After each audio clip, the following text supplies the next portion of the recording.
The Nevada Bloodbath, the bar owner who slaughtered 12 men over a stolen whiskey barrel. The desert wind carried dust through the cracked windows of the Silver Spur saloon, settling on bottles that lined the bar like soldiers waiting for orders. Jack Brennan wiped down the mahogany counter with the same methodical precision he'd learned during his years as a ranch hand before he bought this place.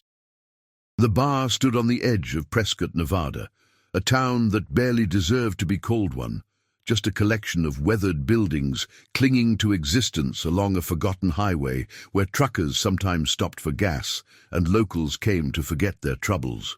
It was a Thursday evening in late September when Jack noticed the barrel was missing. Not just any barrel. The 1947 Pappy Van Winkle bourbon his grandfather had left him, worth more than everything else in the bar combined. He'd kept it in the back storage room, behind padlocked doors, a treasure he'd planned to open on his 50th birthday, still 3 years away. His hands trembled as he searched the room again, throwing aside boxes and crates, knowing damn well what he'd find. Nothing. The barrel was gone, and in its place muddy bootprints led to the back door, which hung open like a broken promise. If you're watching this story unfold, hit that subscribe button and drop a comment telling us where you're from. We love hearing from viewers around the world. Now let's get back to Jack's nightmare. Jack's mind raced through possibilities as he stood in that violated storage room, his breath coming faster, his vision narrowing to a tunnel. Only 5 people knew about that barrel. There was Tommy Chen, who delivered supplies every Tuesday and had been doing so for the past 4 years without incident. Rita Valdez, his only waitress, who'd worked the evening shifts for 2 years and knew every corner of this place. Marcus Webb, the regular who sat at the end of the bar every night nursing whiskey and memories of his dead wife, a fixture so constant Jack sometimes forgot he was even there. Dale Hoskins, the town's excuse for a sheriff, who'd helped Jack install the padlock last spring and joked about needing a key for himself. And then there was Cody Marsh, a drifter who'd been washing dishes for cash under the table for the past month, always asking questions, always watching. The rage built slowly in Jack's chest, a furnace that had been cold for years suddenly roaring to life. His father used to tell him that the Brennan blood ran hot, that their Irish ancestors had been warriors who didn't forgive and never forgot. Jack had spent his adult life trying to be different, trying to be measured and calm, running his bar with quiet dignity in a town that respected hard work and minding your own business. But standing in that storage room, staring at those bootprints tracked through dust that hadn't been disturbed in months, something ancient and terrible woke up inside him. The barrel had been more than just expensive bourbon. It represented his grandfather's legacy, a man who'd fought in World War II, returned home to raise a family during the hardest times, and somehow managed to acquire that barrel in 1947 when most people couldn't afford bread. His grandfather had told Jack stories about that bourbon, how he'd won it in a poker game from a Kentucky distiller who'd been passing through Nevada looking for silver mines that didn't exist. The old man had kept it for 68 years, never opening it, always saving it for a special occasion that never came. When he died at 93, he'd left it to Jack with specific instructions written in shaky handwriting. Open this when you've become the man you want to be, not the man you think you should be. Jack had understood that riddle immediately. His grandfather knew about the anger that simmered beneath Jack's calm exterior, the violence he'd inherited along with the Irish name and the blue eyes. The barrel was meant to be opened when Jack had conquered that darkness, when he'd proven he could build something lasting without destroying everything around him first. He'd been so close. 3 more years, and he would have been 50, would have felt worthy of drinking that bourbon, would have known he'd broken the cycle. Now it was gone, stolen by someone he'd trusted, and all that effort to be better, to be different, crumbled like sand in his clenched fists. He locked up the bar early that night, something he'd never done before. The regulars would complain tomorrow, but tomorrow seemed like a distant country he might never visit. Jack went to his apartment above the saloon, a sparse two-room space with a bed, a TV that barely worked, and walls covered with photographs of people who were mostly dead now. He pulled out a lockbox from under his bed, the key hidden in a coffee can in the kitchen. Inside lay his father's .357 Magnum, cleaned and oiled despite years of disuse, and a hunting knife with a bone handle worn smooth by his grandfather's grip during countless hunting trips in the mountains outside Carson City. Jack sat on the edge of his bed, the weight of the Magnum heavy in his hand. His father had carried this gun for 30 years as a security guard at the casino in Reno, had fired it exactly once when a robbery went bad in 1989. The bullet had killed a man, and his father had quit the job the next day, unable to sleep, unable to function. He'd given the gun to Jack 3 years before he died, along with a warning. This thing changes you. Once you use it, you can't go back to who you were before. Jack had understood then, and he understood now. But understanding didn't stop him from loading the cylinder with 6 hollow-point rounds, didn't prevent him from strapping on the shoulder holster he'd bought at a gun show in Las Vegas a decade ago, didn't keep him from sliding the knife into his boot like his grandfather had taught him during those hunting trips. Sleep didn't come that night. Jack lay in bed watching shadows move across the ceiling, listening to the desert wind rattle the windows, feeling the weight of the gun against his ribs.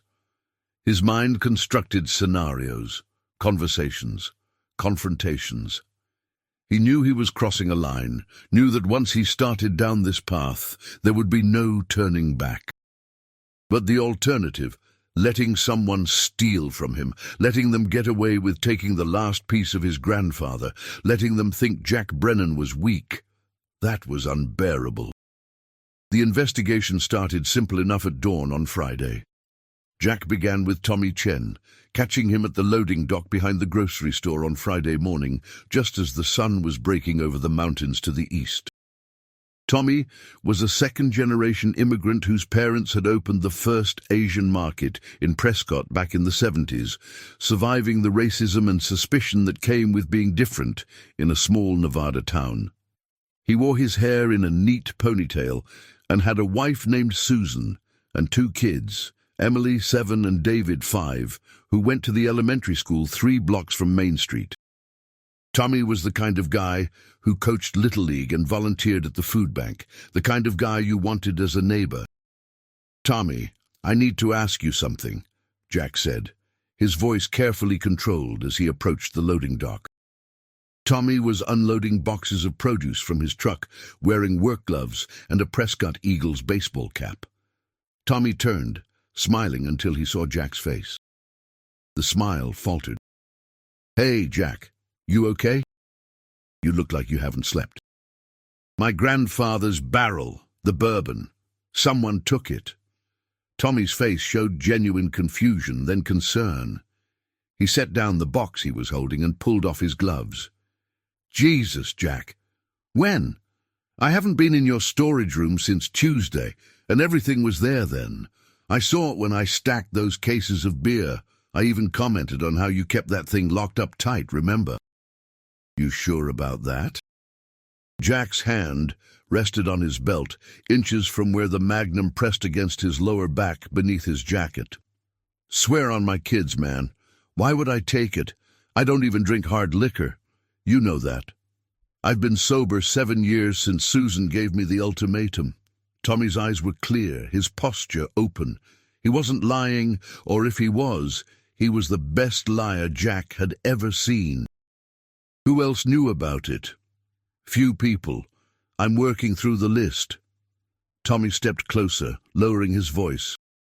"Jack, I know that barrel meant something to you. Your grandfather, right? The war vet, you've told me stories. Whoever took it, they didn't just steal booze, they stole memory.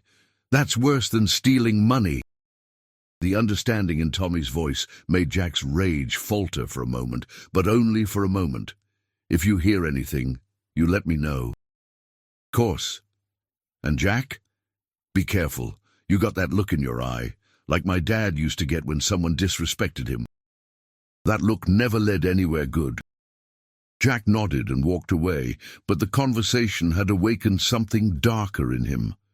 Tommy was probably innocent, which meant the thief was someone closer, someone who'd looked Jack in the eye and smiled while planning to betray him.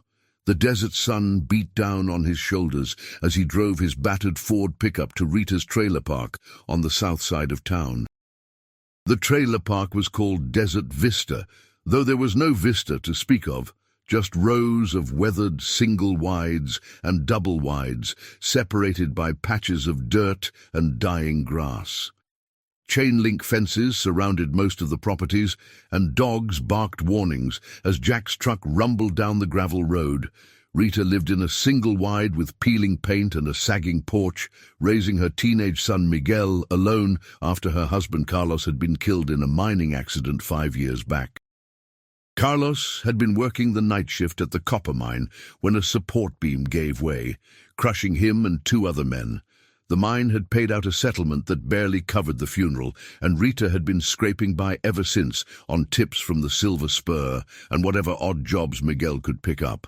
She answered the door in sweatpants and a t-shirt, cigarette dangling from her lips, hair pulled back in a messy bun. Behind her, Jack could hear the TV playing some morning talk show. "Jack? What are you doing here? I don't work until 6 tonight. Need to talk about the barrel," he said flatly. Her face changed, a flash of something, fear maybe, or guilt, crossing her features before she composed herself. "What barrel?" "Don't play stupid, Rita. The bourbon. It's gone." She took a long drag on her cigarette, buying time, her eyes darting past Jack to the street as if checking for witnesses.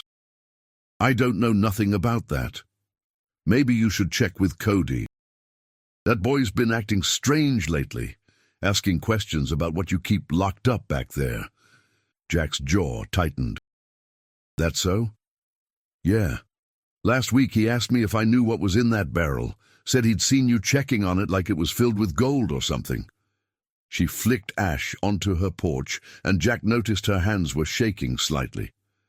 "I told him to mind his business, but you know how drifters are, always looking for an angle." "When exactly did he ask you this?" "Tuesday night after closing. I was cashing out and he was finishing the dishes. He came up to me real casual-like and started asking questions. How long had you owned the bar? Did you have family? What was the most valuable thing you kept on the premises?" Rita hugged herself, despite the warm morning air. "I didn't think nothing of it at the time, figured he was just making conversation.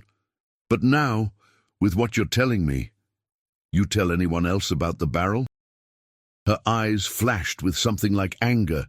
"No, Jack, I know how to keep my mouth shut. Carlos taught me that. In this town, you don't share other people's business unless you want to make enemies." "Then how would Cody know to ask about it?" Rita's expression shifted again, and this time Jack recognized what he saw. Calculation. She was deciding how much to tell him, weighing her options. "I don't know, Jack. But I seen him talking to Dale a few times, your sheriff buddy. They seemed real friendly, which struck me as odd since Cody's the type who usually avoids cops." The mention of Dale Hoskins sent a jolt through Jack's system. Dale had been the one who insisted on putting a padlock on the storage room door, had been the one who suggested Jack keep his most valuable inventory locked up tight. At the time, Jack had appreciated the advice, had thought Dale was being a good friend. Now he wondered if the sheriff had been planning something even then. "Appreciate your time, Rita," Jack said, turning to leave. "Jack?" Her voice stopped him. "Whatever you're planning, be smart about it. We need this job. Miguel and me. Don't do something that'll get you locked up or worse." He didn't respond, just walked back to his truck while Rita watched from her porch, cigarette smoke curling around her head like a halo. As he drove away, Jack caught a glimpse of her pulling out her phone, and he wondered who she was calling. The conversation with Rita planted seeds of suspicion that grew rapidly in the darkness of Jack's thoughts. He spent Friday afternoon at the Silver Spur, opening earlier than usual, watching Cody wash dishes through the kitchen window. The kid was 23, rail-thin with tattoos covering both arms, Celtic crosses, skulls, a snake that wound from his wrist to his shoulder. He had nervous energy that never settled, always moving, always fidgeting, eyes that never stayed still for long. He'd shown up in Prescott a month ago with nothing but a backpack and a story about heading to California for construction work that had fallen through. Jack had hired him on the spot, needing help after his previous dishwasher had left town, owing rent to half the businesses on Main Street. Cody worked hard, never complained, always showed up on time. But now Jack saw everything differently. The way Cody's eyes had lingered on the storage room door. The questions about Jack's schedule, about when the bar was empty, about whether Jack had security cameras, all of it had seemed innocent at the time. Now it looked like surveillance. "Cody, come here a minute," Jack called out during a slow period. Mid-afternoon, when the bar was empty, except for a truck driver at the far end, nursing a beer and reading a paperback western. The kid dried his hands on his apron and approached the bar. "Yeah, boss." "Where were you Wednesday night? After closing?" "At the motel, same as always." "Why?" Cody's body language shifted, becoming defensive. His shoulders tensed and he crossed his arms. "Someone broke into my storage room. Took something valuable." Jack watched Cody's face carefully, looking for tells. His father had taught him to read people during poker games, had shown him the subtle signs of lying, the eye movements, the facial tics, the way someone's breathing changed when they were under pressure. Cody's eyes widened, but Jack couldn't tell if it was genuine surprise or practiced innocence. "Man, that wasn't me. I don't steal. I got problems, but I ain't no thief." "Then who would know about what I keep back there?" "I don't know, but I seen Marcus hanging around the back door a couple times after hours. Last Tuesday, I was taking out trash around 11:30, and he was there trying the door handle. Said he was looking for you, but the bar had been closed for an hour by then." The accusation against Marcus Webb surprised Jack. Marcus was 67 years old, a retired postal worker who'd been drinking at the Silver Spur for a decade. His wife Janet had died of breast cancer 3 years ago, and since then he'd become a fixture at the bar. A quiet man who kept to himself and always paid his tab, never causing trouble, never getting too drunk, just sitting at the end of the bar with his whiskey and his memories. "You're sure about this?" Jack pressed. "Yeah, man. 100%. I asked him if he needed help, and he jumped like I'd caught him doing something wrong. Told me he was just confused, that he'd forgotten the bar was closed. But his hands were shaking, and he smelled like he'd been drinking for hours. Then he walked off real quick, kept looking back over his shoulder." Cody uncrossed his arms, warming to his story. "There was another time too, maybe a week before that. I came in early to start my shift and caught him talking to Dale out back. They shut up real quick when they saw me." "What were they talking about?" "Couldn't hear, but Dale looked angry. He had Marcus pressed up against the wall, pointing his finger in the old man's face. Then, when I came closer, Dale smiled and said they were just discussing a parking ticket, but Marcus looked scared, like truly terrified." Jack processed this information, adding it to what Rita had told him. A pattern was emerging, and Dale Hoskins was at the center of it. The sheriff had access to information, had relationships with people all over town, had the authority to move freely without suspicion. If Dale was orchestrating something, he could have recruited others, pressured them, threatened them. Marcus was vulnerable, desperate for anything to fill the void his wife had left. Cody was broke and transient, easy to manipulate with promises of money. Rita was struggling to support her son, one unexpected expense away from losing her trailer. Jack sent Cody back to the kitchen and poured himself a whiskey, a cheap brand that burned going down, but did nothing to cool the fire building in his chest. The truck driver at the end of the bar raised his empty bottle for another, and Jack grabbed one from the cooler, popped the cap and slid it down the bar in one smooth motion. "Rough day?" the truck driver asked. He was maybe 40, sunburned and road-worn, with Arkansas plates on the rig parked outside. "Something like that. I've been driving trucks for 20 years, and I learned something important. Sometimes the thing you're looking for is right in front of you, and sometimes it's 1,000 miles in the rear view. The trick is knowing which is which before you burn all your gas chasing the wrong one." Jack didn't respond, but the words stayed with him as the afternoon faded into evening. The truck driver left, and the regulars started filtering in. Marcus Webb arrived at 6:30, taking his usual spot at the end of the bar, ordering his usual bourbon. Jack poured it with steady hands, watching the old man's face for any sign of guilt or fear. "How you doing, Jack?" Marcus asked, his voice rough from years of cigarettes and whiskey. "Been better. How about you?" "Same as always, one day at a time." Marcus took a sip of his bourbon, savoring it like communion wine. "Janet used to tell me I should quit drinking, that it was killing me slow. I told her we're all dying slow, might as well enjoy the trip. She didn't find that funny." "You miss her?" Marcus's eyes filled with tears that he didn't bother hiding. "Every goddamn minute. 3 years and it doesn't get easier. People say it does, but they're lying. You just get better at pretending it doesn't hurt." Jack felt a flicker of sympathy for the old man, but he crushed it. Sympathy was a luxury he couldn't afford. "Marcus, I need to ask you something straight. My grandfather's barrel is missing. Someone took it Wednesday night. You know anything about that?"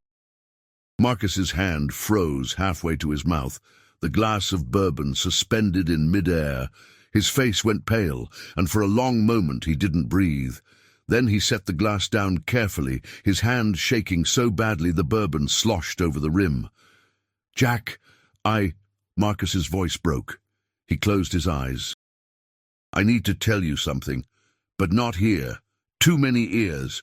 Tell me now." "I can't. It's not safe." Marcus glanced around the bar nervously. Rita was taking orders from a couple in the corner booth. Cody was visible through the kitchen window. 3 other regulars sat at various tables, absorbed in their drinks and conversations. "Meet me at my place in an hour. I'll tell you everything, I swear."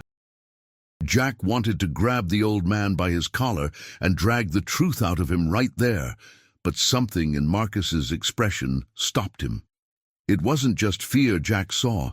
It was terror, the kind that came from facing something bigger and more dangerous than yourself. "1 hour, Jack agreed. "And Marcus, if you're lying to me, if this is some kind of setup, I promise you'll regret it." Marcus nodded shakily and left without finishing his bourbon, something Jack had never seen him do. The glass sat on the bar for the rest of the night, a silent accusation. Jack found Marcus at his small house on Cottonwood Drive an hour later, just as the last light was fading from the sky. The yard was overgrown with weeds that had gone to seed, mail piling up in the box by the road, paint peeling from the wooden siding. Marcus answered the door in a bathrobe over jeans and a t-shirt, looking like he hadn't slept in days. His eyes were red-rimmed, and his hands shook as he gestured for Jack to come inside. The inside of the house was worse than the yard. Empty bottles covered every surface, the coffee table, the end tables, the kitchen counter. Dishes piled in the sink, some growing mold. The smell of unwashed clothes and despair hung thick in the air. Photographs of Janet covered the walls, smiling from beaches and restaurants and Christmas mornings, frozen moments of a happiness that would never return. Marcus shuffled to a worn recliner and collapsed into it, looking older than his 67 years. "I didn't want to be part of it," Marcus said without preamble. "You got to believe that, Jack. But Dale said he'd hurt Sarah, my daughter in Reno. He knows where she works, where she lives. He showed me pictures of her walking to her car, taking her kids to school. He said one phone call and she'd have an accident. What was I supposed to do?" Jack sat on the couch across from Marcus, keeping his hand near the magnum under his jacket. "Start from the beginning. Tell me everything." Marcus reached for a bottle on the side table with shaking hands, took a long pull directly from it, then began. "Dale came to me about 2 months ago, said he knew I was having money problems, that the house was behind on taxes, that I was drinking myself to death. Said he had a way for me to make some quick cash, enough to pay off my debts and maybe have something left over. All I had to do was provide information." "What kind of information?" "About you, about the bar, about what you kept in the storage room."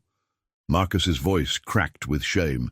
"He already knew about the barrel, Jack. I don't know how, but he knew.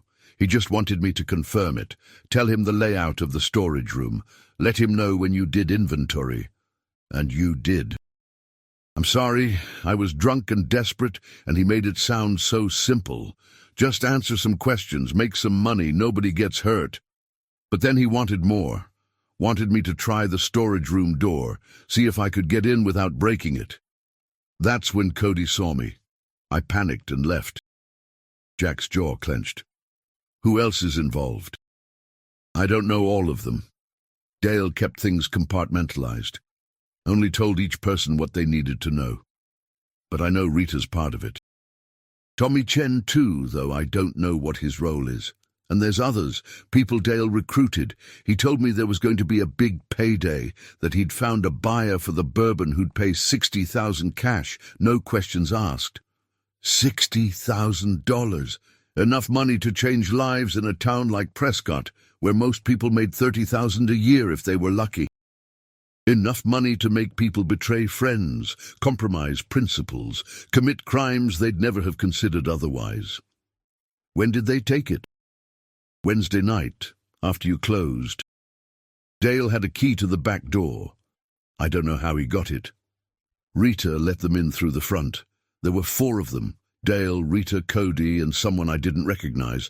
They wore gloves, were careful not to leave evidence. The whole thing took maybe 10 minutes. I was supposed to be there too, to stand watch, but I couldn't do it. I stayed home and got drunk instead." "Where's the barrel now?" "Dale's house, I think, or maybe his storage unit out by the highway. He said he was keeping it safe until the buyer came through." Marcus looked up at Jack with desperate eyes. "I know this doesn't make it right, but I need you to understand. After Janet died, I had nothing. No purpose. No reason to wake up. The drinking helped me forget, but it cost money I didn't have. When Dale offered me a way out, I took it without thinking." Jack stood up, his decision made. "How many people total?"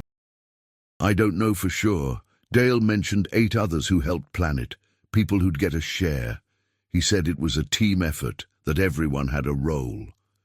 8 others, plus the 4 who'd actually committed the theft, plus Marcus. 12 people total, all of whom had betrayed Jack for money. 12 people who thought they could steal his grandfather's legacy and walk away clean." "Jack, what are you going to do?" Marcus's voice was small and frightened. "What? I have to." "Please don't hurt Sarah. She doesn't know anything about this. She's innocent." Jack looked at the broken old man and felt nothing but cold certainty. "Your daughter's safe from me. But you? You made your choice." He left Marcus sitting in his recliner, crying softly into his bottle, and drove back to the Silver Spur. The bar was busy when he arrived, Friday night crowd in full swing. Rita was working the tables, Cody was in the kitchen, and the jukebox was playing classic country. Everything looked normal, but Jack knew the truth now. This wasn't his bar anymore. It was a den of vipers, a place where people he'd trusted had plotted against him. He went upstairs to his apartment and sat on the edge of his bed, the magnum heavy in his hand. His phone buzzed with a text from an unknown number. "Marcus talked to you. We know. Meet us at the bar after closing. Just you. No police. We can still make this right." Jack read the message 3 times, then deleted it. They thought he'd come alone and scared, ready to negotiate. They thought they held all the cards. They were wrong. He loaded the Magnum with 6 fresh rounds, checked the knife in his boot, and put Dale's business card in his pocket. The card had the sheriff's personal cell number, a number Dale had given Jack years ago, with the promise that he'd always be available if Jack needed help. Time to collect on that promise. Jack waited until midnight after the last customer had left and Rita had gone home. Cody was in the kitchen finishing the dishes. Jack locked the front door and put the closed sign in the window. Then he turned off most of the lights, leaving only the neon beer signs glowing in the darkness. "Cody, I need your help with something in the storage room," Jack called out. The kid appeared, drying his hands on his apron. "Now? I'm almost done here." "Now." They walked together to the storage room, Jack following behind. When Cody reached for the light switch, Jack grabbed his wrist. "Before we go in, I want to thank you. For all your hard work, you've been a good employee." Cody's confusion was genuine. Thanks, boss. I appreciate the job. One question, though. Did Dale promise you enough?" The kid's body tensed. He tried to pull away, but Jack's grip was iron. "I don't know what you're talking about." "Sure you do. The barrel, the 60,000. Your cut of the money." Jack pulled the Magnum with his free hand and pressed it against Cody's spine. "Don't move. Don't scream. Just answer the question." Cody's breathing became rapid, panicked. He said 10,000, said it was easy money, that you'd never know it was me, said you had insurance, that you'd be fine. "Where's Dale keeping it?"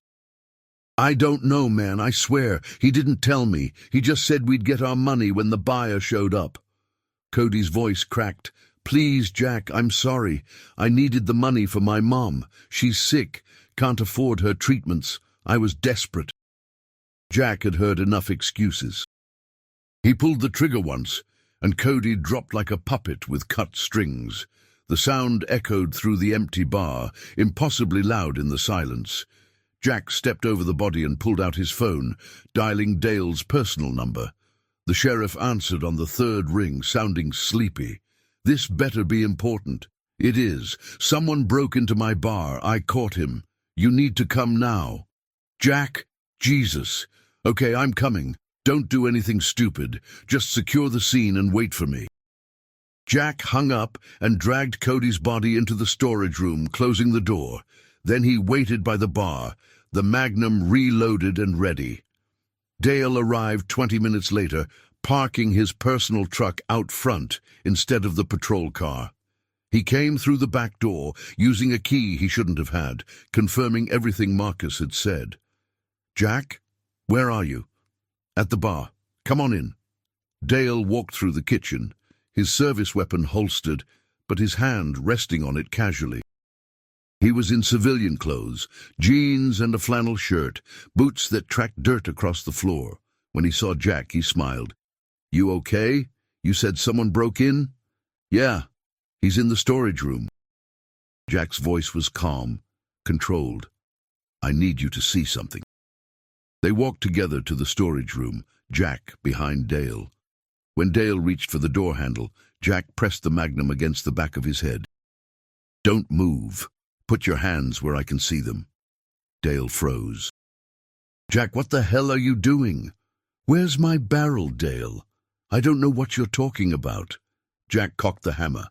"Wrong answer. Marcus told me everything. You organized this. You recruited people. You stole from me. Now tell me where it is."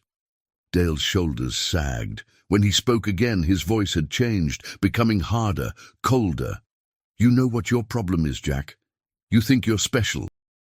You think that barrel made you better than everyone else in this shithole town.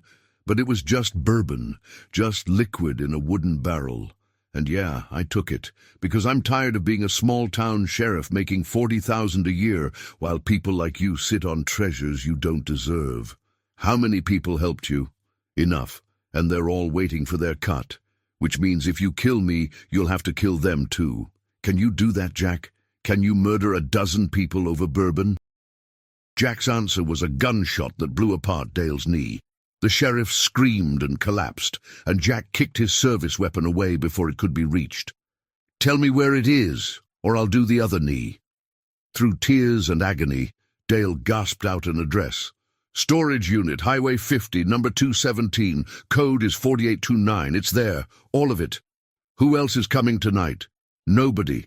That text was a bluff. We weren't ready yet." Dale's face had gone pale with shock and blood loss. "You need to get me to a hospital." "No, I don't." Jack shot him again, this time in the chest. The second shot was quieter than the first, or maybe Jack's ears were adjusting. Dale's eyes went wide with surprise and betrayal, like he couldn't believe Jack would actually do it. Then they went glassy and still. 2 down, 10 to go. Jack cleaned up methodically, years of bar work making him efficient. He dragged Dale's body into the storage room next to Cody's, then mopped up the blood. He locked the storage room and the back door, shut off all the lights, and went upstairs to his apartment. His phone had 3 new messages. One from Rita asking if everything was okay, one from Tommy asking about a delivery time, and one from an unknown number with just an address, the same address Marcus lived at. Jack drove to Marcus's house. The old man answered the door with resignation on his face, like he'd been expecting this. "I'm sorry, Jack, I called Dale. I had to warn him." "I know." The shot that killed Marcus was almost merciful compared to what Jack had done to Dale. Clean, quick, painless. The old man dropped in his doorway, and Jack left him there for his neighbors to find. 3 down, 9 to go. Jack spent Saturday piecing together the full conspiracy from Dale's phone, which he'd taken before leaving the bar. The messages and call logs revealed everything. Rita had recruited her cousin Eduardo, who worked at the gas station. Tommy Chen had provided transportation and helped find a buyer. The buyer was actually a criminal contact Dale had made during his years as a sheriff, someone who dealt in stolen goods and didn't ask questions. But the messages listed 7 more names. Each promised $5,000 for their part. Linda Morrison, an elementary school teacher who helped assess the bourbon's value, brothers Jake and Dust. They'd all been promised money. They'd all agreed to betray Jack, and now they'd all have to pay. Jack went to the storage unit on Highway 50 and found his barrel exactly where Dale said it would be. But when he opened it, his worst fear was confirmed. The barrel had been cracked open with a crowbar, the precious bourbon poured out and wasted, soaked into cardboard boxes that Dale had used to make it look full. The whole thing had been a scam within a scam. Dale had never intended to sell the bourbon. He'd destroyed it out of spite, then planned to keep the money when he told the others the buyer had fallen through. Standing in that storage unit, looking at 78 years of his family's legacy soaking into garbage, Jack felt the last thread of his humanity snap. He spent Saturday night and Sunday morning tracking down each member of the conspiracy.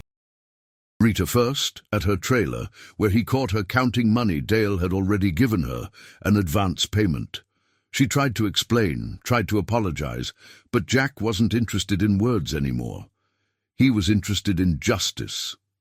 Eduardo at the gas station, shot while closing up for the night. Tommy Chen, killed in his delivery truck behind the grocery store, the betrayal of his earlier denial making his death feel righteous. Linda Morrison, the teacher who'd smiled at Jack 100 times while planning to rob him, found at her apartment grading papers. The Reeves brothers together, drinking at another bar across town, never seeing Jack coming until it was too late. Pete Saunders, Brandon Hayes, Kelly Foster, Tom Wilkins, each one tracked down, each one confronted with their betrayal, each one paying the price. By Monday morning, 12 people were dead, and Jack Brennan sat at his bar surrounded by ghosts. The police found him there, hands on the counter, the magnum disassembled and laid out neatly before him like an offering. He didn't resist arrest. He didn't lawyer up. He simply told them where to find the bodies and confessed to everything. The trial lasted 3 weeks and became national news, the Nevada Bloodbath, they called it. Jack's lawyer argued self-defense for the first few deaths, then temporary insanity, then duress. The prosecution laid out the evidence methodically. 12 people dead over a barrel of bourbon that was already destroyed. Premeditation, planning, cold-blooded execution. The jury deliberated for 6 hours. They found Jack Brennan guilty of 12 counts of first-degree murder. The judge sentenced him to 12 consecutive life terms without possibility of parole, calling it one of the most brutal crime sprees in Nevada history. On his last day as a free man before being transferred to Nevada State Prison, a reporter asked Jack if he had any regrets. "Only one," Jack said, "that I didn't get to taste that bourbon before Dale destroyed it. That was the point of everything. Not the money, not the value. The chance to finally drink something my grandfather saved for me, to honor his memory properly. They took that from me, and they paid for it." The reporter pressed him. "Do you think 12 lives were worth a barrel of whiskey?" Jack looked at him with eyes that had seen too much and felt too little. They thought it was worth stealing. They thought $60,000 was worth betraying someone who'd never done them wrong, worth destroying something irreplaceable just because they were greedy. I thought it was worth keeping. Everyone made their choices. But you killed people who were desperate, who were struggling. So was I," Jack interrupted. "We were all struggling, but I didn't steal, I didn't betray. I built something, earned something, inherited something meaningful. And when they took it from me, they took everything. What did they expect me to do? Just accept it? Let them get away with it? That's not how the world works. You take something from a man, you better be prepared for what comes next." The interview ended there. The reporter later said that talking to Jack Brennan was like talking to someone who'd already died, whose soul had left long before his body would follow. He said Jack spoke without emotion, without remorse, like he was describing something that happened to someone else entirely. The Silver Spur Saloon closed the day after Jack's arrest. The building stood empty for months before being torn down to make way for a parking lot that was never built. The lot sat vacant, a patch of desert dust where a bar used to be, where 12 people made the worst decision of their lives, where a man's last connection to his grandfather was destroyed by greed and stupidity. Years later, people in Prescott still talk about the Nevada Bloodbath, though most of the details have been twisted and exaggerated by time. They say Jack Brennan was a monster who killed over nothing, a psychopath who snapped for no reason. They say he was a victim who defended himself against criminals, a hero who stood up for what was his. The truth, like most truths, lies somewhere in the uncomfortable middle. Jack sits in his cell at Nevada State Prison, where he'll die. His cell is small, 8 by 10 feet, with a narrow window that looks out on the exercise yard. He doesn't talk much to the other inmates, doesn't make trouble, doesn't hope for anything except the next meal and the next sunrise. He works in the prison library, shelving books, helping illiterate inmates learn to read, living a quiet existence that stands in stark contrast to the violence that brought him there. Sometimes, late at night, he thinks about his grandfather, who'd survived 2 wars and the Depression, only to see his legacy poured down a drain by a corrupt sheriff. He thinks about that 1947 Pappy Van Winkle bourbon, about what it might have tasted like after aging for 78 years. Would it have been smooth or harsh, sweet or bitter? Would drinking it have felt like a sacrament or just another drink? He'll never know, and that knowledge sits in his chest like a stone, heavy and cold and permanent.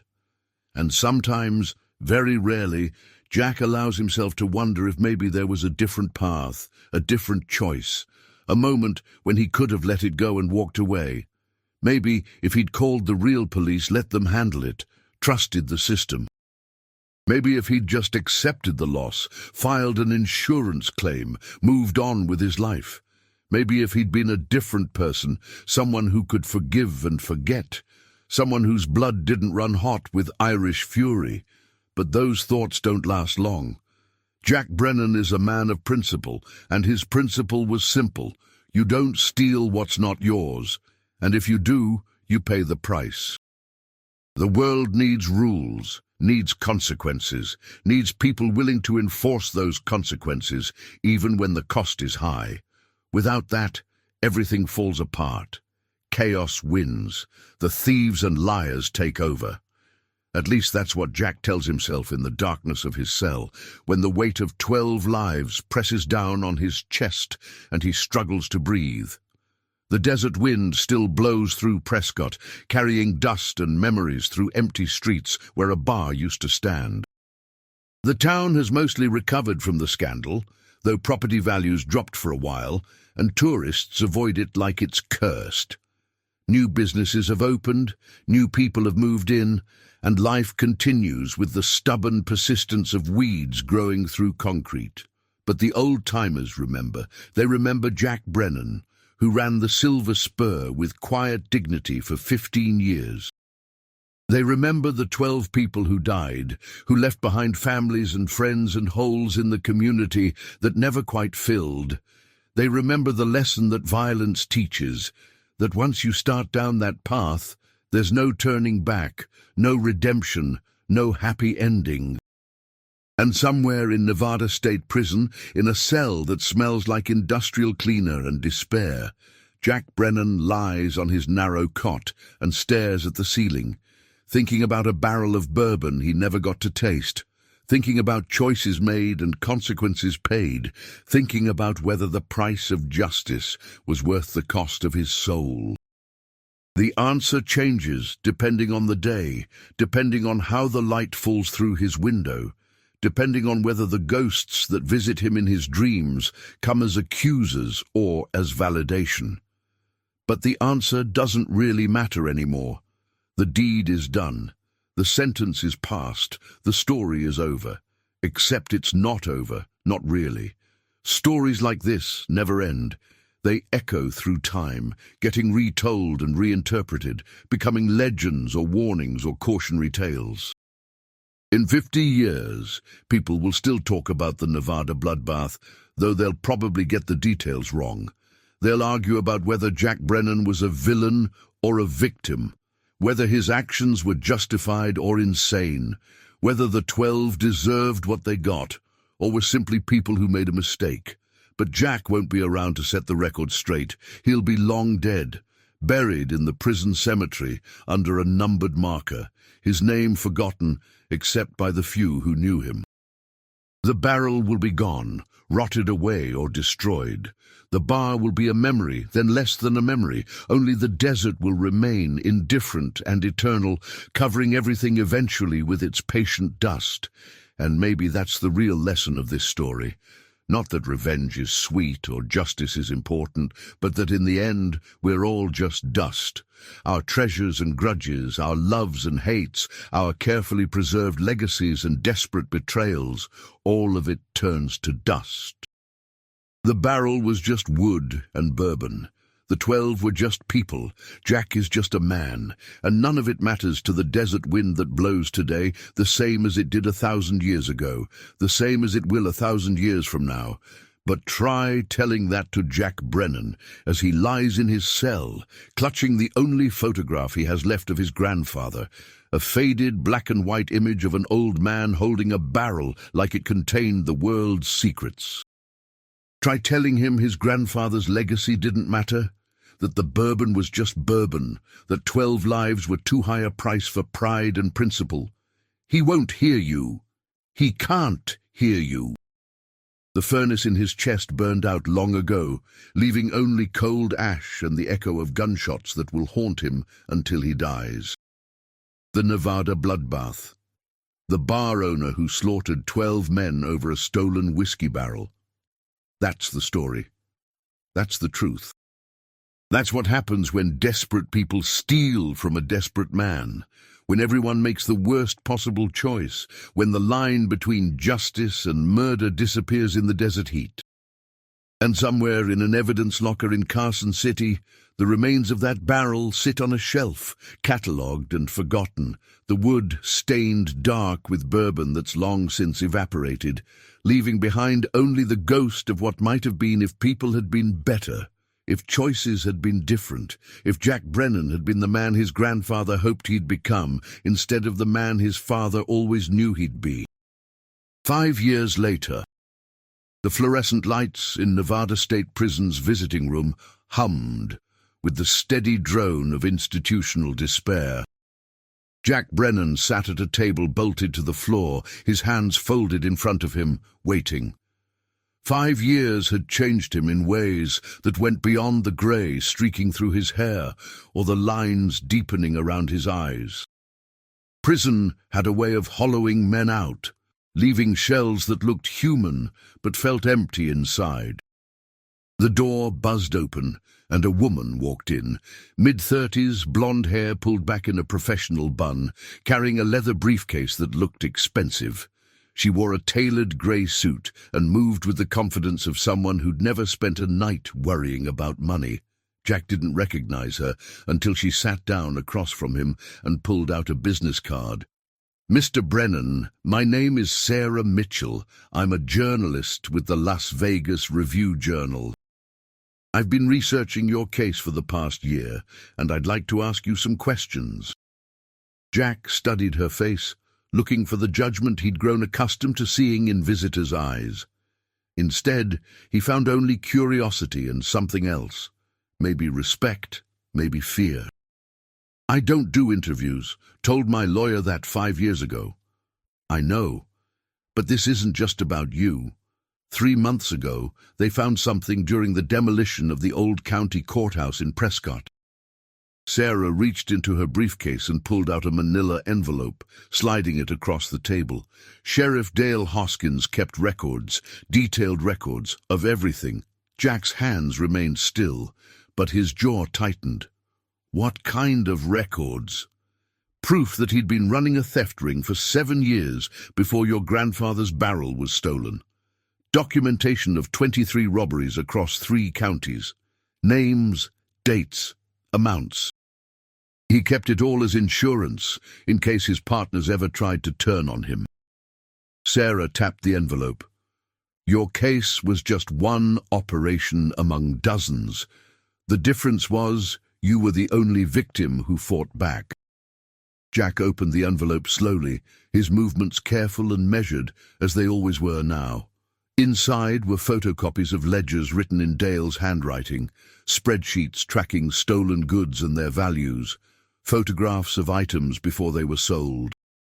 And there, on page 17, was an entry dated September 26th, 5 years ago. Brennan bourbon barrel, STU value 60K, buyer lined up in Reno, split 12 ways. "He was systematic," Sarah continued, her voice low enough that the guards standing by the door couldn't hear. "He'd identify valuable items owned by people in small towns with limited law enforcement resources. Then he'd recruit locals who were desperate for money, people with gambling debts or medical bills or just bad luck. He'd promise them shares of the profit, organize the theft, and make sure there was never enough evidence to trace back to him. Until me," Jack said quietly. "Until you." The other 23 victims either didn't realize they'd been robbed, thought they'd misplaced their items, or filed insurance claims and moved on. You were the first person who decided to investigate yourself, the first person who discovered the conspiracy, and the first person who— Sarah paused, choosing her words carefully, who responded with that level of violence. Jack looked at the photographs in the envelope. One showed his grandfather's barrel intact, taken from an angle that suggested Dale had photographed it during one of his visits to the Silver Spur. The date stamp read April 2019, 5 months before the theft. Dale had been planning this for months, studying the storage room layout, learning Jack's routines, building his team of thieves. "Why are you showing me this?" Jack asked. Because there's been a development. 7 of Dale's other victims have come forward now that they know the truth. They're filing a class-action lawsuit against Dale's estate, the Prescott Police Department, and the county. Their lawyers think you might have grounds for an appeal. If you can prove you were acting in self-defense after discovering an organized criminal conspiracy that involved corrupt law enforcement, maybe you could get your sentence reduced. Jack closed the envelope and pushed it back across the table. I killed 12 people, Miss Mitchell. Some of them were running away when I shot them. Some of them begged for their lives. I tracked them down one by one over 3 days and executed them. There's no legal theory in the world that makes that self-defense. But they stole from you, they violated your trust, and the man who organized it all was a sheriff who was supposed to protect you. They stole a barrel of bourbon. I took 12 lives. Those aren't equivalent, and no amount of courtroom argument will make them equivalent. Jack's voice was flat, emotionless, the same tone he'd used at his trial. I made my choice 5 years ago. I knew what I was doing. I knew the consequences. This is exactly where I deserve to be. Sarah leaned forward, frustration creeping into her professional demeanor. Don't you want your story told accurately? Don't you want people to know you weren't just a monster who snapped over nothing? You were a victim of a systematic criminal operation. I was a victim who became a monster. That's the accurate story. The visit ended shortly after that. Sarah left her card and the envelope, telling Jack she'd be back next month whether he agreed to an interview or not. Jack returned to his cell and lay on his bunk, staring at the ceiling like he did most days. But now his mind was working differently, processing new information, reconsidering old assumptions. That night at dinner, Jack sat with Marcus Wilson, a lifer who'd killed his business partner in Reno 8 years ago. Marcus was black, 56 years old, and had the kind of quiet wisdom that came from accepting his fate without fighting it. They'd become something like friends over the past 5 years, though neither man would have used that word. "You had a visitor today," Marcus said, spooning watery chili into his mouth. Looked official. "Journalist. Wants to write about my case." "You gonna let her?" Jack shrugged. "What's the point? Story's already been told 100 times. Nevada Bloodbath." The bar owner who went crazy, nothing new to add.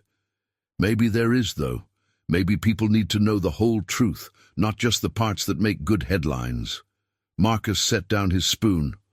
"I think about my case sometimes. Papers said I killed my partner over money, made it sound like greed, but they never mentioned that he'd been stealing from our employees' pension fund for 3 years, that families lost their retirement because of him, that I confronted him and he pulled a gun first. Would it have changed my verdict? Probably not, but it would have changed how people remembered me." Jack considered this. "You think memory matters?" "I think it's the only thing that matters. When we're dead and gone, memory is all that's left. And if the memory is wrong, if it's incomplete, then we never really existed at all. We're just characters in someone else's story." And later that night, Jack lay in his cell thinking about his grandfather, about the barrel that started everything, about the choice he'd made to value an object over human lives. But was that really what happened? Or had he been responding to a betrayal so profound, so calculated, that violence had felt like the only proportional response? The question kept him awake for hours, and for the first time in 5 years, Jack Brennan allowed himself to feel something other than cold acceptance. He felt anger again, fresh and hot, but this time directed at Dale Hoskins, not for stealing the barrel, that almost seemed forgivable now, but for destroying it. For pouring out 78 years of his family's legacy just to keep up a pretense, just to maintain control of his theft ring, just because he could. Dale had died first among the 12, and Jack had made it quick. Too quick, maybe. If he'd known about the ledgers, about the 7 years of theft, about the systematic way Dale had victimized dozens of people. Would Jack have made him suffer more? The thought disturbed him, but he didn't push it away. He examined it like a man examining a weapon, understanding its weight and purpose. 2 weeks later, Jack requested a meeting with the warden. He'd never done this before, had spent 5 years being a model prisoner who never asked for anything. The warden, a career bureaucrat named Thompson, who'd worked in corrections for 30 years, seemed surprised when Jack was escorted into his office. "Mr. Brennan, what can I do for you?" "I want access to the law library. I want to review my case file, the trial transcripts, everything, and I want to meet with that journalist again." Thompson leaned back in his chair, fingers steepled. "Having second thoughts about your guilty plea?" "No, but I'm having thoughts about making sure the full story is preserved for the record." "The record already exists. Your trial was extensively documented." "The trial documented what I did, not why, not who Dale Hoskins really was, not how many other people he victimized." Jack's voice remained calm, but there was an intensity behind it that made Thompson pay attention. "There are 7 families out there suing Dale's estate. They deserve to know that at least one person tried to stop him, even if the method was wrong." Thompson considered this.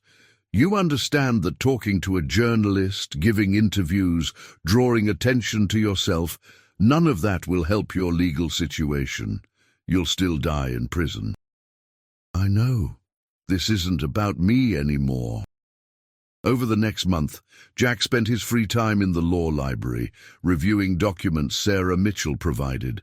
The scope of Dale's operation was staggering. 23 documented thefts over 7 years, probably more that were never reported. Total value of stolen items exceeded $800,000. Dale had recruited over 40 different accomplices across that time period, most of whom had no idea they were part of a larger operation. The pattern was always the same: identify valuable items owned by people in small towns, recruit desperate locals with promises of quick money, execute the theft, then dispose of the items through a network of fences and collectors Dale had cultivated over his career as sheriff. Most of the accomplices got a few $1,000s. Dale kept the rest. What made it brilliant was the compartmentalization. Each group of thieves only knew about their specific job. They never met accomplices from other operations. Dale presented himself as a helpful sheriff, investigating thefts he'd actually orchestrated, collecting information that helped him avoid detection. And in most cases, the victims never even realized they'd been targeted. They thought they'd misplaced items, or forgotten where they'd stored them, or that someone in their family had borrowed things without asking. Jack's case was different only because he'd known exactly where the barrel was, and had recognized immediately that it was theft, not misplacement. His investigation had exposed the conspiracy, forced Dale's hand, and ultimately led to confrontation that ended in violence. Reading through the documents, Jack realized something that disturbed him. Rita, Tommy, Marcus, and Cody probably hadn't known about Dale's larger operation. They'd thought they were part of a one-time theft, a single score that would solve their immediate problems. Dale had manipulated them, just like he'd manipulated 40 other people before them. Did that make them less guilty? Did their ignorance excuse their betrayal? Jack wasn't sure anymore. 5 years ago, the answer had been simple. They stole from him. They paid the price. But now, with perspective and information, the moral calculus felt more complicated. Sarah Mitchell returned for another interview, and this time Jack agreed to talk. They spent 3 hours in the visiting room, while Sarah recorded his story, asking questions that forced Jack to articulate thoughts he'd been avoiding for years. "Do you regret killing them?" Sarah asked. "Every day. But I'd probably do it again." "How can both things be true?" Jack thought about this carefully.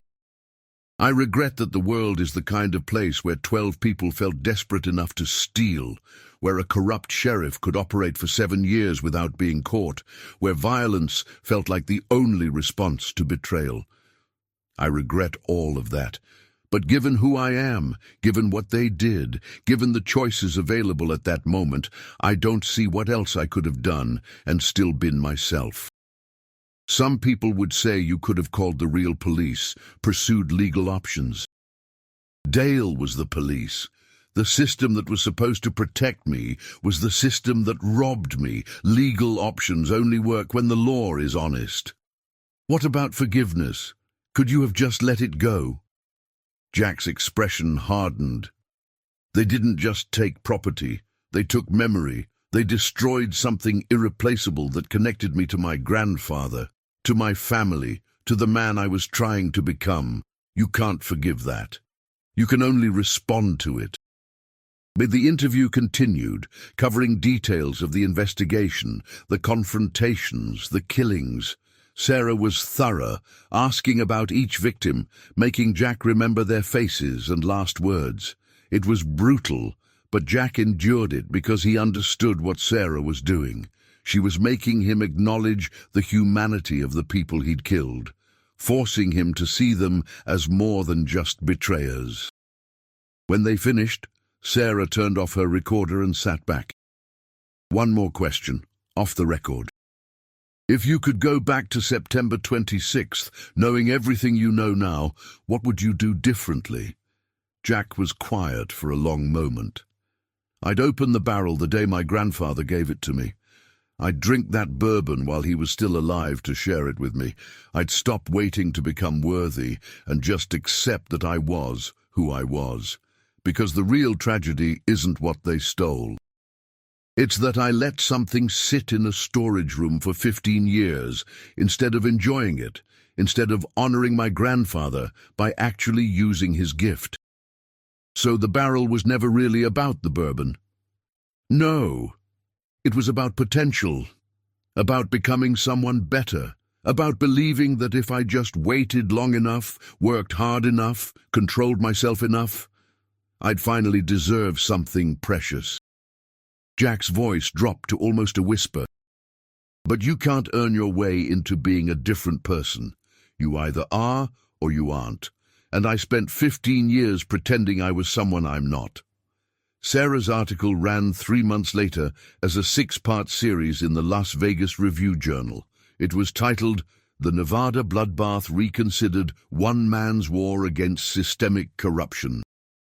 The series presented Jack's case in the context of Dale Hoskins' 7-year theft operation, interviewed the 7 other victims who'd come forward, and raised questions about accountability, desperation, and the failures of small-town law enforcement. The reaction was intense and divided. Some readers saw Jack as a vigilante hero who'd taken down a criminal conspiracy when the system failed. Others saw him as a monster whose violence was inexcusable regardless of what had been stolen from him. The debate raged in comment sections and on social media, with both sides certain they understood the truth. But in his cell at Nevada State Prison, Jack Brennan didn't follow the coverage. He'd said what he needed to say. The rest was just noise. People arguing about a story they'd never fully understand because they weren't there, weren't him, didn't carry the weight of 12 lives on their conscience.